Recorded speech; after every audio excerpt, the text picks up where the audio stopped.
Welcome to the Country Club podcast, but not the kind with dress codes and tea times. This is a different kind of country club, one where country living meets real estate, community, and adventure.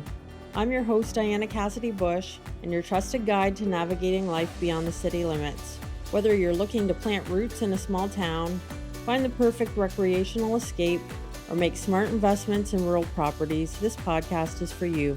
Because in real estate and in life, it's more than just about buying property. It's about making the right plan, seizing opportunities, and building a future you love. Welcome to the Country Club, where home, community, and opportunity come together. Today's episode feels like stepping into a piece of local history. We're sitting down with Kevin Phillips of Fernleigh Lodge on Kashwakamak Lake, a second-generation owner who's quite literally grew up on the lake. From early mornings at the lodge to watching the lake community evolve over decades, Kevin has a perspective that's hard to find and even harder to replicate. This conversation is about more than just business. It's about legacy, lifestyle, and how a place shapes the people who call it home. Let's get into it. Good morning, Kevin. Thank you so much for joining us. Thank you. So let's jump into things. For anyone that hasn't met you yet, can you tell us a little bit about Fernleigh Lodge and how your family became part of Kashwakamak Lake? There were friends of ours from Ohio, where I was born and raised originally, and they recommended this place early on. I was just a little boy, probably around 4 or 5 years old. So my father decided that he's going to take us here on this short journey, which turned out to be like 15-hour drive over hills and terrain. And we started vacationing here from 1959, vacationed here till all the way through to 1980 and purchased it in 1981. Amazing. What was it like first vacationing there? Obviously, your family enjoyed themselves. Also, what age would you have been once you took over the lodge? My parents, Art and Lois, and myself purchased the lodge in 1980 for taking over in 1981. The platform then compared to now was much different, obviously. We've come a long ways. The biggest thing, I think, was adapting to very little water, no kitchens, full meal plan. If they called it the American plan then. All the lodges around here, no matter who owned them or whatever they had, there's probably 8 or 9 on this lake that did full meal plan. They still had ice blocks in the barns that they put in the ice boxes in the cabins. So it was a different time. I mean, as my mom would say, when all the boys were here, you don't come back in the cabin till after dark. And that was okay with us because we got in a lot of trouble here. So, what did a typical summer look like for you as a kid vacationing there? It was really different because in the morning, John R. was the founder of Fernleigh Lodge in the beginning. So the guides would come in the morning. They'd be lined up in the bottom of the hill by the docks, waiting for customers with wooden boats at that time. They may have had about 4 or 5 motors. So 3 boats would go with one guide pulling them down the lake, depending on which way the wind was blowing. And they oared wherever they had to go, and they get picked up on the way back or row back. The guides were lined up at 7, 8 of them here, all white shirts on, clean cut. I was like, he ran a pretty tight ship, but they were a great bunch of people. I really had a great opportunity to meet them all, not knowing that we were going to buy the lodge at that time, become a guide, become an operator, and everything else that comes with it. Was quite interesting, a very good learning experience. So they were guides, like fishing guides. Yeah. Yeah. And they took us out on the lake all day. I mean, There was really like Bonnecco Park wasn't an issue, the stargazing, there none of that was here. It was pretty much the lodge. You wanna go fishing or hunting, Right. and very few women here, Is aside that from the workers at that time. I'm not saying it was bad, it was just a different time, yes. a Absolutely. growing era as it's become of what we have now. Absolutely. So you've seen the lake itself evolve quite a bit since you've been there. That is amazing. I mean, there is amazing isn't the right word because, uh, being from Fernleigh Lodge, my father was a plumber, I became a plumber. We started a small contracting business here. So on the lake, everybody needed business, work, and we started doing that. Well, one job led into 2 jobs, to the plumbers, to the carpenters. But what we started here was these these were just little tiny cabins that people stayed in. There wasn't much to them. Very Right. simple life. I mean, very, very simple, Yeah. but hard. I mean, you had to if you wanted to get something done, you had to work, that's for sure. So were you there when some of the lots were being created and then the cottages being put up and all of that sort of thing? Or were a lot of the cottages there in place already? You were just they were just adding to them. There were m many more resorts on this lake at the time, and when I say many more, basically, you had for the Flynns, the Whites, they had 3 or 4 cottages. Well, they rented them out, but overall, there was 18 to 22 performing lodges on this lake, and they Wow. were very a lot of them didn't even have water. Wow. Twin Oaks is still here, okay, and we're still here. That's it. They're all gone. So what basically started happening is they were fixing up, selling the lodges, selling off them lots, building small cottages, selling to, private owners. Now, that was in the 70s and 80s. It's also turned over once again since then because now these aren't cottages. These are 1,000,000 to $3,000,000 homes being built. So Yes. to me, that's, to see what was here, when you're being towed down the lake by one motor because that's all you got, Yeah. and you gotta row back, and you're looking at a, 27-foot scarab, the guy I'm pulling out of the boat ramp right now, put for boat storage. Yeah, we could that's a big difference. Yeah, absolutely. Quite an evolution that you've been able to experience for sure. So back in the early days, it was more, as you say, lodges, and then over time they started to develop their own properties and now created lots. So a lot more cottages that eventually evolved into larger homes, like four-season homes. So do you find it's a lot of the same families, or what would you describe, in the last few years, any changes that you've seen with cottagers on the lake?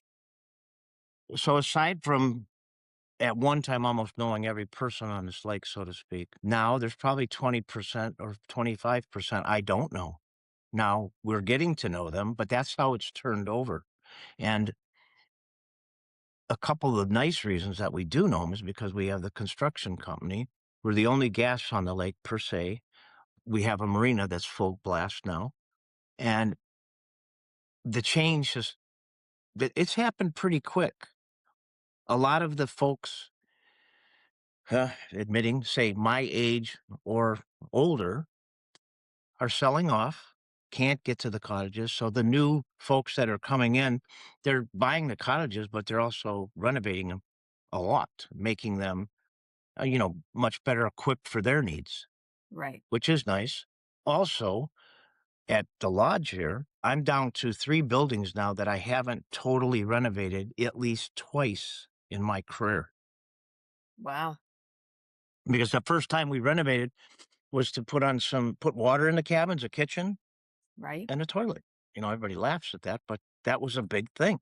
Yes, Having the absolutely. right septic, yes. That was in the '90s. Mhm. Now our final, uh, rebuild, so to speak, these aren't cottages.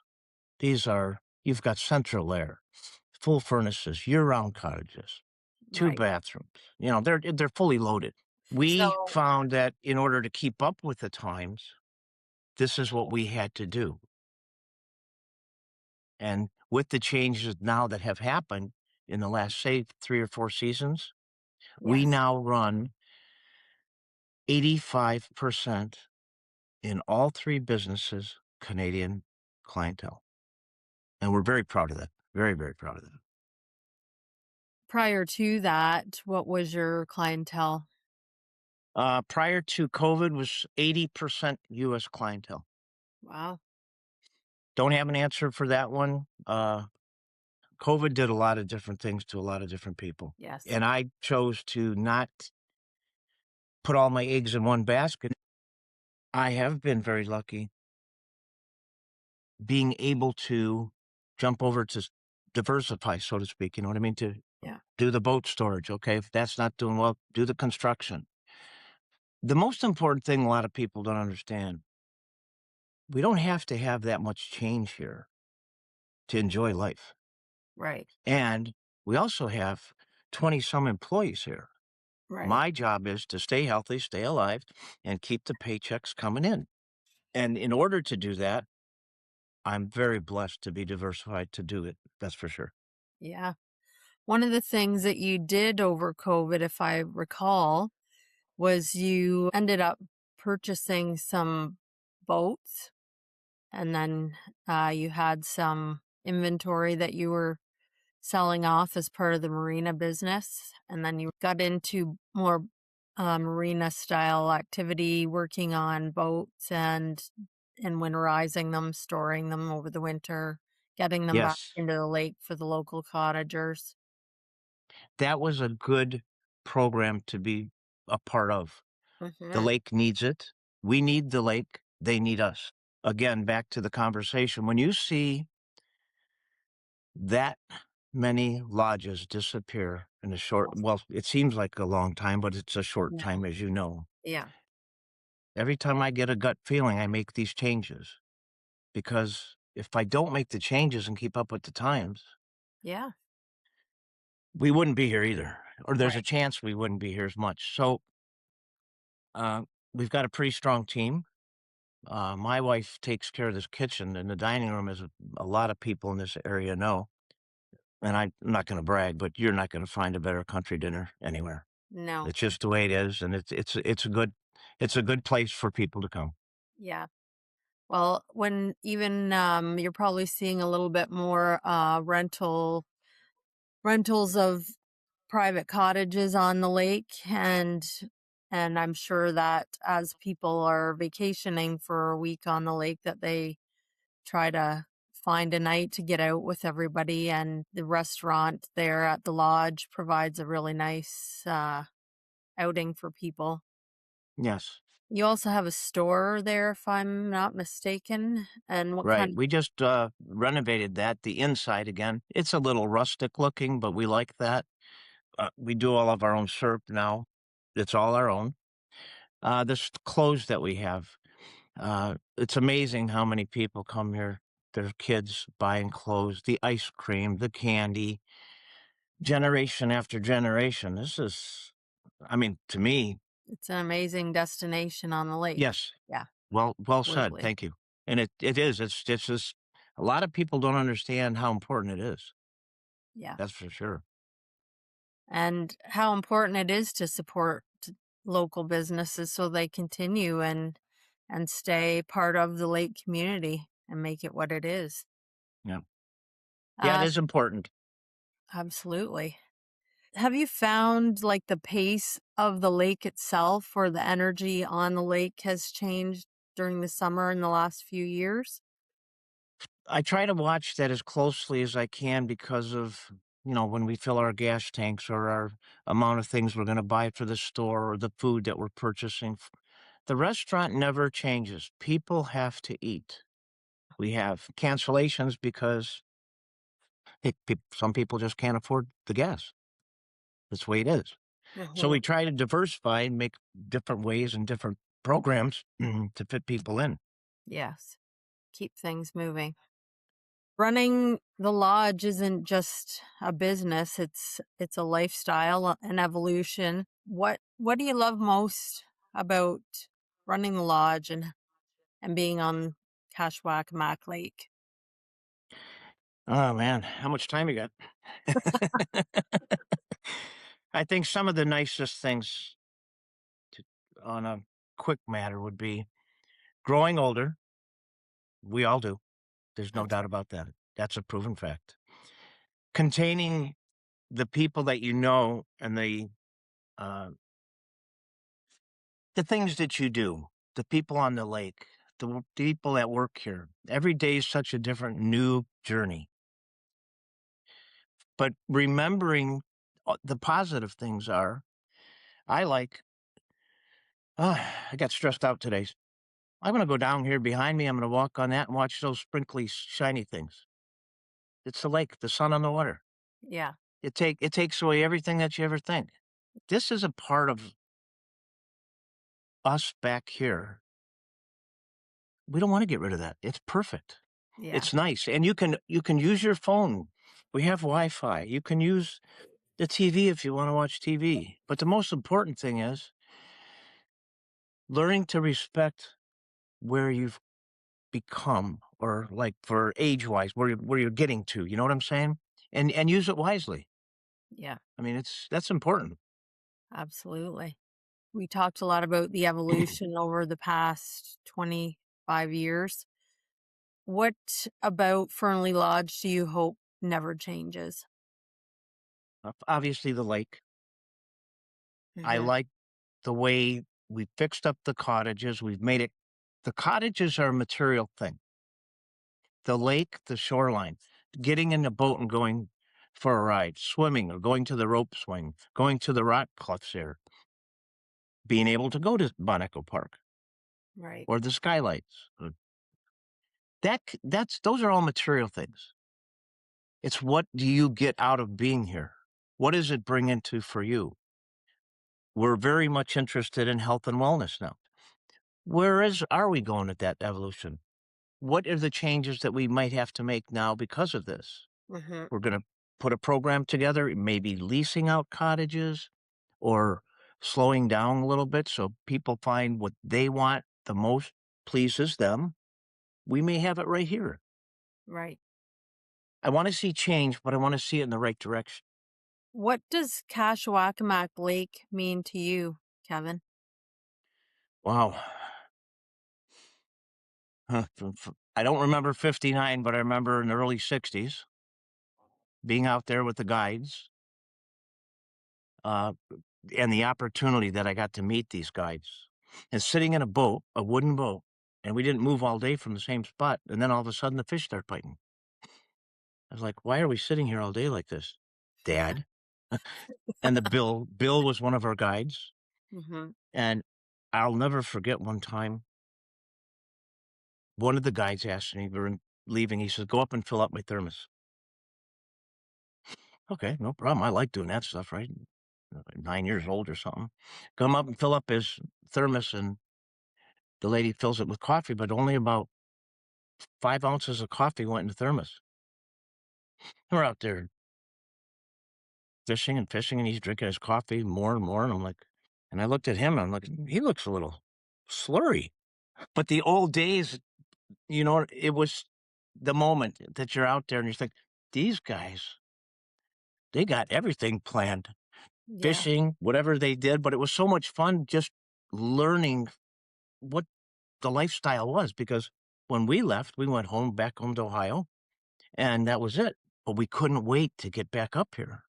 So the lake, the memories on the lake, so many shore lunches. I did hundreds and hundreds of them over 25 years. Wow. Guiding on different lakes, Malcolm Lake, Gull Lake, Fortune Lake. Fernleigh Lodge had a bunch of outposts on a lot of these lakes that when we bought, we didn't purchase all them, but we still had access to the lakes for guiding. Right. So, Yeah, it was pretty neat. Very cool. If someone was thinking about making a move to the lake, what would you want them to know before they step into that lifestyle? That the black flies are out right now and they're biting. No, what would I say? You're not going to find a more comforting and a more relaxing place. And I tell people this: if you don't have a good time at Fernleigh Lodge or in the areas you're going, it's your fault Yeah, because we have everything here: common sense, lay back, chill back. yeah. A I different know, pace. yes, different pace. Yes, well said. And I see the kids over this past holiday weekend. There was a family of group of 10. They Right. get here, get out of their vehicles, and the first thing I walked up to them, I said, "Can I have your phones, please?" Well, you should have seen the dirty looks I got. Yes. And the second day in, they weren't using their phones. They were on the swing sets. They were down on the paddle boats and the canoes. They were going in the swimming area. It's here. It's all here. Yeah. Get back to nature and get back Yeah, to simple. making memories with people, with your That's family. right. That's right. Awesome. This has been very insightful, Kevin. I really appreciate you taking the time Oh, uh, thank you. today uh, and letting us enjoy the beautiful view behind you. You have a very special place there. Appreciate you keeping it in circulation and evolving the business and keeping everybody's eye on the prize, which is the beautiful nature that we have and the opportunities that are all around us. Well, it was a pleasure being here. Thank you so much. This means a lot to us too. Kevin, this has been such a great conversation. And honestly, just a reminder about what makes places like Kashwakamak Lake so special. It's not just the water or the views, which are beautiful, by the way. It's the history, the people, and the stories that get built over time. Thanks so much for sharing with us. Until next time, here's to lake days, good people, and a life that feels like yours.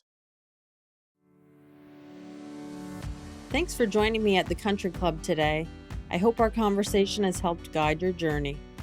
Whether you're looking to plant roots in a small town, find the perfect recreational escape, or invest in rural properties, every situation is unique, and I'm here if you need a trusted resource on your real estate journey. As always, consult with a qualified professional before making any investment decisions. I'm Diana Cassidy-Bush, and I'll see you next time with more conversations about thriving beyond the city limits. Click the follow button for the Country Club podcast with Diana Cassidy-Bush on your favorite podcast platform, and let's start building your future together.